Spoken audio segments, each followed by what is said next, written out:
সহ ইসলামী ছাত্র আন্দোলন বাংলাদেশের 18 জন কর্মী মারা গিয়েছেন, তারা শহীদ হয়েছেন। ইসলামী আন্দোলন বাংলাদেশ সহ টোটাল 73 জন ইসলামী আন্দোলন বাংলাদেশের কর্মীরা শহীদ হয়েছেন।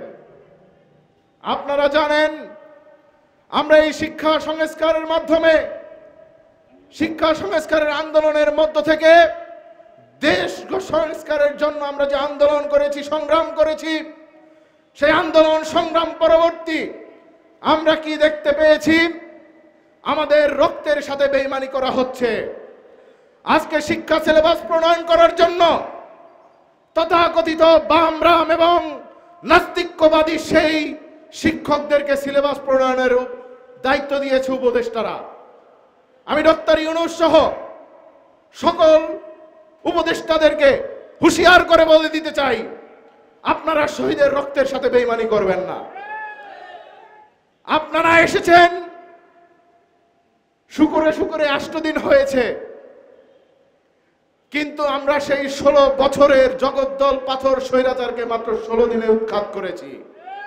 আপনাদেরকে উৎখাত করতে আমাদের 6 ঘন্টাও লাগবে না।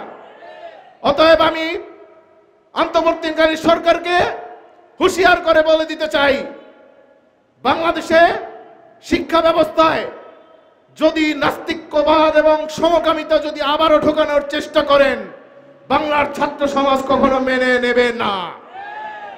আমার পার্শ্ববর্তী ব্র্যাককে বলে দিতে চাই, ইতোমধ্যেই ব্র্যাকের একজন শিক্ষক, ব্র্যাক বিশ্ববিদ্যালয়ের শিক্ষক, তার নেম প্লেটে লিখেছেন সমকামীদের অধিকার বাস্তবায়নের জন্য তারা এই ব্র্যাক সেন্টারে প্রতিনিয়ত প্রশিক্ষণ করে এবং প্রশিক্ষণ দিয়ে যায়। আমি তাদেরকে হুঁশিয়ার করে বলতে চাই, 92% মুসলমানের দেশে কোনো কওমিলুতের অধিকার বাস্তবায়ন করতে দেওয়া হবে না। প্রয়োজনে আমরা আবার রক্ত দেব, আবার জীবন দেব, তবু ইসলামী হুকুমত বাস্তবায়ন করে ছাড়বো ইনশাআল্লাহ।